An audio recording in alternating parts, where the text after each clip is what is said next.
Yang juga jadi perhatian, gugatan perdata dugaan ijazah palsu Joko Widodo dihentikan oleh majelis hakim di dua pengadilan. Majelis hakim berpendapat sengketa ijazah lebih tepat diajukan ke Komisi Informasi Pusat. Gugatan perdata tudingan ijazah palsu milik Presiden ke-7 RI Joko Widodo gugur di Pengadilan Negeri Sleman. Dalam putusannya, majelis hakim memutuskan tidak berwenang mengadili perkara ijazah Jokowi karena masuk sengketa informasi publik. Menurut majelis hakim, sengketa tersebut lebih tepat diajukan ke Komisi Informasi Pusat atau Pengadilan Tata Usaha Negara. Dalam putusan surat tersebut nomor 106 itu bahwa majelis hakim setelah bermusyawarah menjatuhkan putusan setelah menerima terhadap eksepsi kompetisi absolut.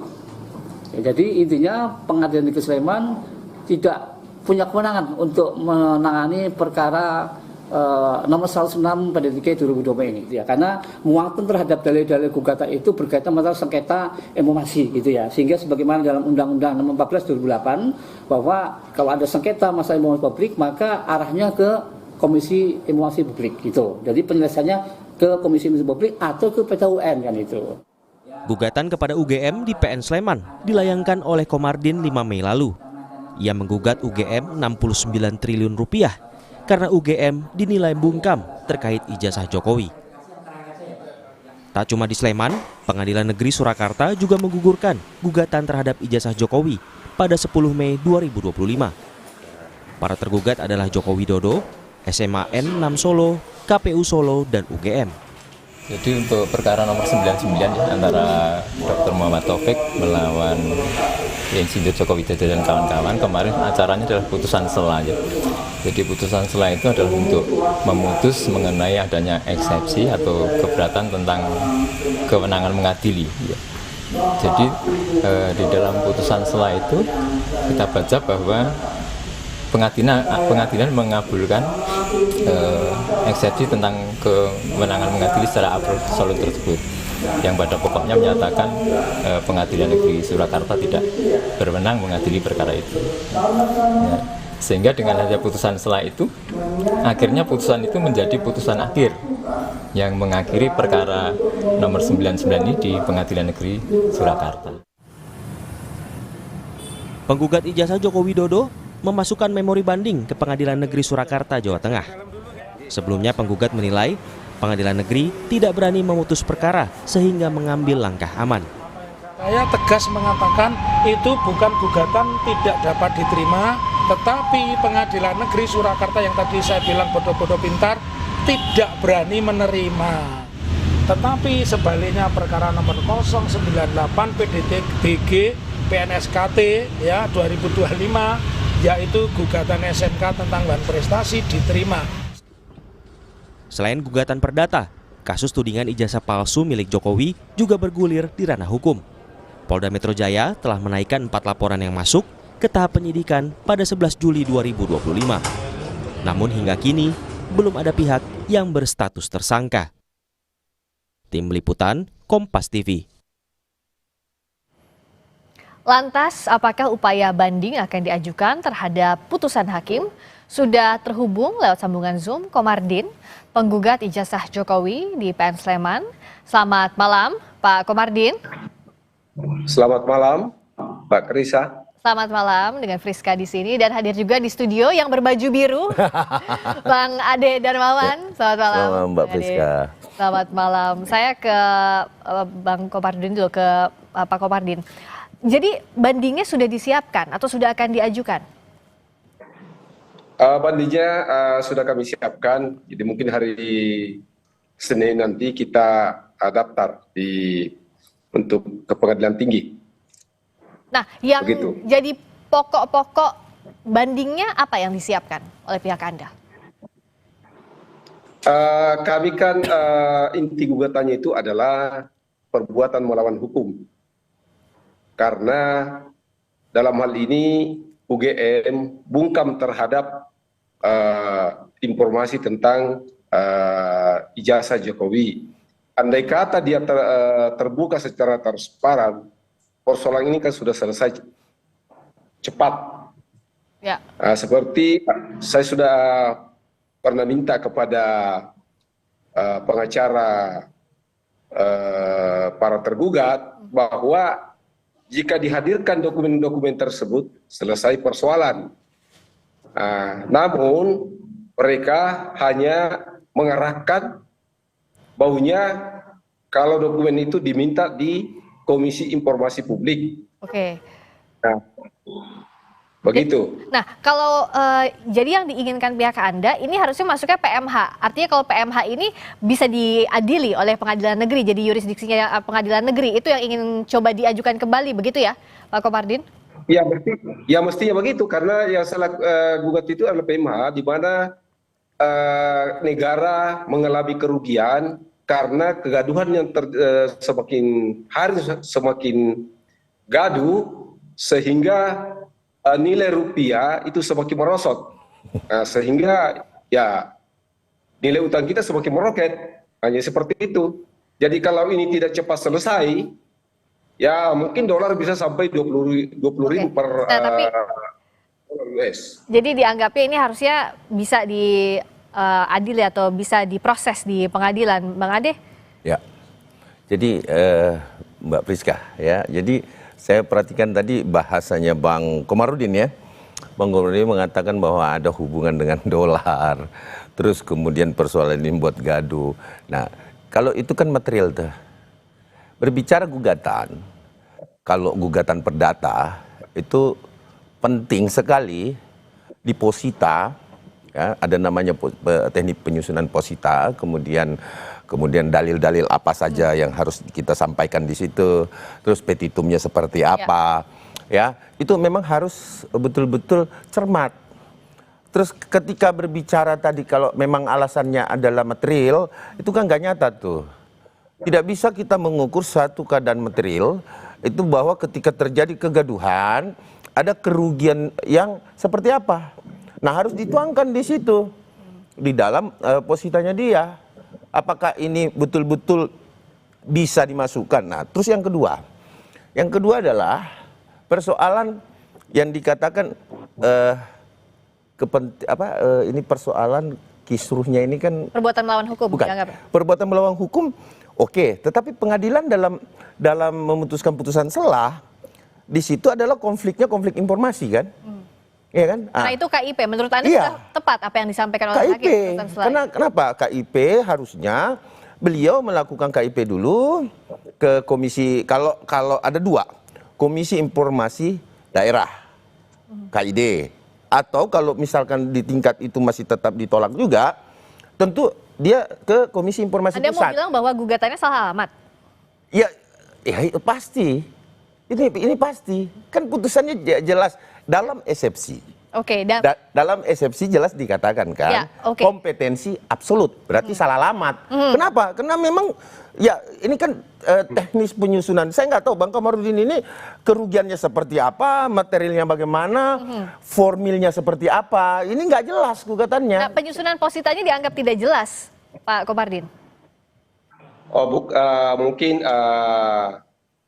Bang Ade tadi itu belum pernah membacanya. Jadi intinya adalah kami gugat UGM itu bukan persoalan kita mau melihat ijazahnya, tetapi UGM-nya kami gugat kenapa dia diam, tidak memberikan penjelasan yang seterang mungkin kepada masyarakat supaya masyarakat percaya bahwa betul-betul ijazahnya Jokowi asli atau palsu. Jangan seperti misalnya skripsi disembunyikan, katanya begitu. Pak Komardin menganggap konferensi pers yang waktu itu yang dilakukan oleh UGM tidak cukup? Ya tentunya tidak cukup karena yang datang itu tidak puas karena dia ingin melihat sesuatu yang meyakinkan, namun tidak seperti itu dilakukan oleh UGM. Nah ini apa itu? Sekarang kita lihat di UGM. Di sini lemahnya. Ini kalau saya perhatikan Bapak Komarudin ini berbicara itu, di sinilah lemahnya nih. Apa itu? Ini pasti tertuang di dalam posita beliau nih.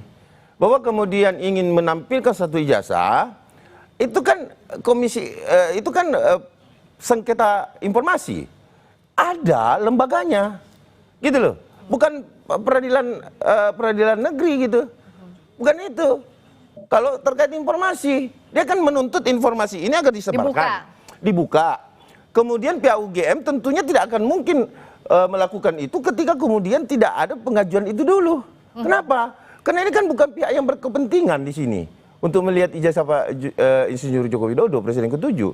Kan gini, ini ada sebab akibat dulu timbul, kemudian setelah timbul sebab akibat adalah hasutan-hasutan itu timbul di masyarakat yang ingin penasaran melihat ijazah ini. Oke, tapi artinya kalau Bang Ade anggap hubungan kausalitasnya sebab akibatnya nggak ada? Tidak ada. Nggak ada hubungan? Nggak ada, karena yang pertama adalah kalau kita melihat, dia kan pengen melihat ijazahnya nih, fisik ijazahnya nih. Iya kan? Berarti sementara yang dinamakan informasi keaslian, ya kan? Bukan fisiknya kan? Otoritas yang berwenang. Kita bahas dulu yang soal ini ya. Sebab akibatnya dianggap tidak ada, Pak Komardin. Nggak ada. Nah, jadi ini Bang Ade ini belum paham ini. Bapak yang nggak paham. Ini siapa yang bilang nggak paham, siapa yang nggak paham? Silakan dijelaskan oleh Pak Komardin gimana? Biar Bang Ade bisa paham ya. Mesti itu sebelum saya gugat itu, UGM itu sudah bertindak. Karena tidak ada tindakan dari UGM, maka kami tuntut UGM. Begitu, bukan berarti bahwa saya serta-merta ingin melihat ijazahnya Jokowi. Saya gugat UGM karena dia melakukan pembiaran. Jadi seperti itu. Jadi begitu maksudnya. Bukan berarti bahwa saya mau lihat ijazahnya ini, ijazahnya itu dan sebagainya. Karena tidak ada perhatian dari UGM.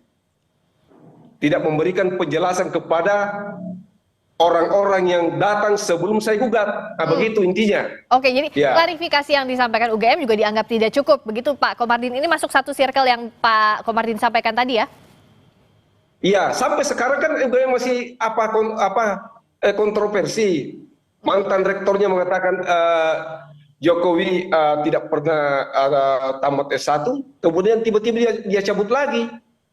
Kemudian saya sampaikan kepada kuasa hukum daripada tergugat bahwa seperti Pak Kasmojo, bahwa supaya gugatan saya cabut, silakan Pak Kasmojo buat pernyataan bahwa betul-betul saya pernah menjadi pembimbingnya Jokowi atau bukan pembimbingnya Jokowi. Karena percayalah ketika itu dilaksanakan, karena UGM tidak semerta-merta bisa menyerahkan itu, ya kan? Karena ini terkait informasi publik, tentu mengarah pada Undang-Undang Nomor 14. Kalau kita mengarah pada Undang-Undang Nomor 14, tentunya kita harus lakukan langkah-langkah yang tentunya sesuai dengan aturan itu. Yaitu permohonan dulu dilakukan. Ya, baru dilanjutkan. Ya, dilanjutkan, terus nanti ya adjudikasinya itu, penyelesaiannya itu akan disuratilah UGM untuk menampilkan ijazah itu. Nah, ini step-step ini akan dilakukan atau tidak oleh Pak Komardin? Tapi jawabnya usai jeda dulu di Sapa Indonesia Malam. Kita masih akan lanjutkan Bapak-bapak, tenang.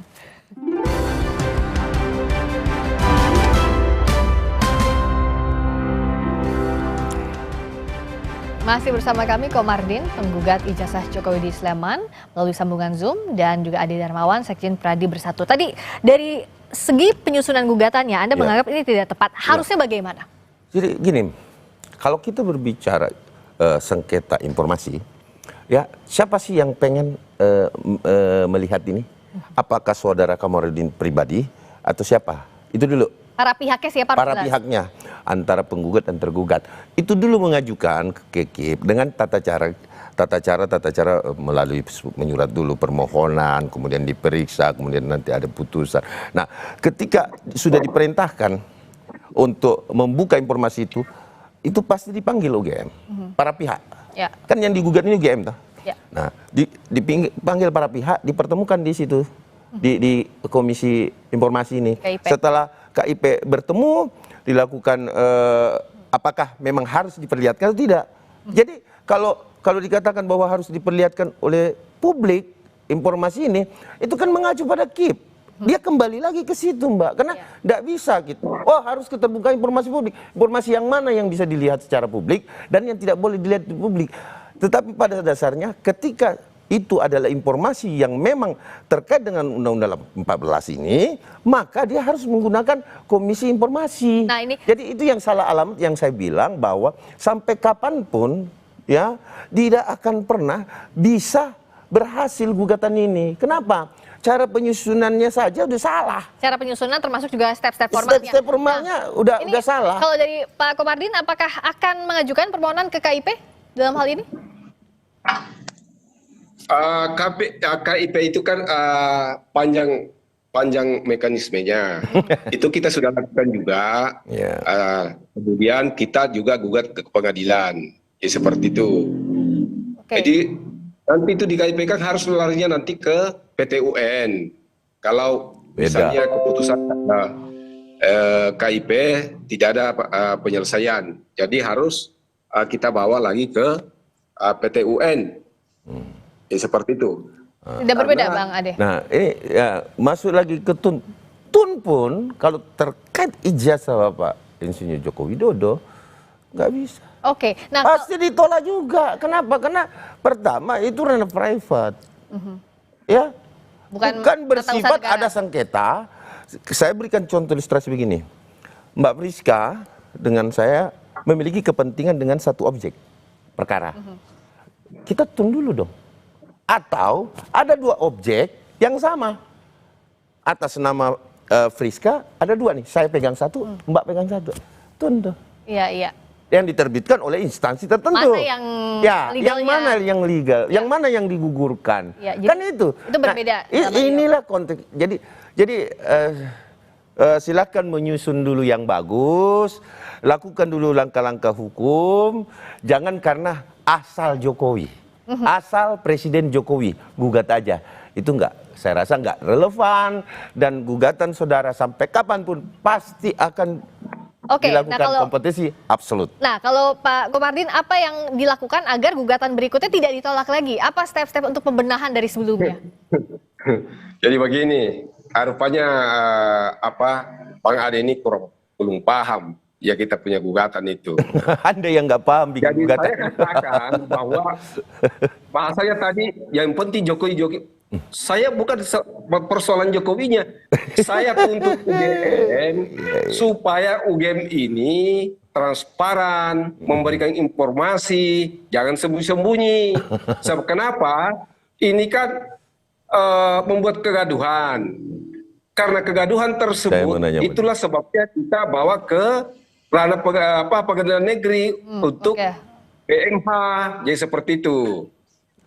Supaya persoalan ini cepat kan bisa sebenarnya diselesaikan di tingkat mediasi. Cuma pihak tergugat ini ya maunya larinya ke KIP. Ini kan menyeret persoalan tambah jauh, kan begitu. Apa yang maaf nih Bang Komardin, bukan pihak tergugat yang menginginkan itu.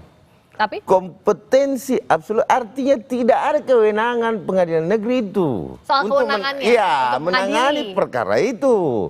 Ketika kemudian diterima eksepsinya teman-teman, itu perbedaannya. Nah, kalau Bang Komardin berbicara bahwa kemudian saya mau melihat, nah sekarang pertanyaan saya sederhana. Sebenarnya Bang Komardin ini mau melihat ijazahnya Bapak Insinyur Joko Widodo atau keterangan UGM yang diperlukan sebagai otoritas dalam gugatan? Sebenarnya saya tidak mau melihat ijazahnya Jokowi. Tidak seperti itu maksudnya. Yang kami mau itu dari awal itu UGM jangan sembunyi-sembunyi. Kasihan Jokowi, artinya kalau disiksa seperti itu. Iya, kan informasinya beda-beda. Kasmojo mengatakan bahwa dia bukan pembimbingnya. Jokowi mengatakan pembimbingnya. Polisi mengatakan KKN 83, Jokowi mengatakan 85. Ini kan kacau informasinya. Jadi gini Bang, disinilah. Mestinya UGM itu memanggil ini barangnya semua. Selesai urusan. Kalau UGM mau, jangan diseret-seret. Wah, kalau mau melihat ini harus ke KIP. Aduh, ini kan orang stinting juga ini. Hati-hati, kita lagi live ya Bang Komardin. rektornya UGM itu diganti semua itu. Oke, Iya. Pak Komardin, Pak Ya, jadi gini, sekali lagi saya sampaikan kepada pemirsa Kompas TV bahwa inilah yang saya anggap sangat menyesatkan. Kenapa? Ini obscure libel. Ini obscure libel ini. Kenapa dia tidak kompetensi absolutnya itu eksepsinya kawan-kawan kita diterima? Karena memang obscure libel ini gugatannya. Kenapa? Saya bertanya tadi, yang Anda mau lihat ijazahnya kah atau keterangan UGM? Ya kan? Ini yang harus jelas. Oke. Nah, dia sendiri udah kabur nih. Sehingga saya menyatakan bahwa saudara, saya bukan hakim, tetapi dari pembicaraan yang saya lihat di sini, itu sudah obscure libel. Oke, apakah obscure libel, apakah gugatannya jadi saru, tidak jelas? Tidak jelas. Silakan dibuktikan nanti dari pihak Pak Komardin yang sudah menyiapkan ya untuk banding dan juga akan ke KIP. Apa hasilnya? Apakah ditolak lagi atau justru diterima? Kita akan nantikan proses hukum berikutnya. Terima kasih Pak Komardin, terima kasih juga Bang Ade Darmawan. Terima kasih.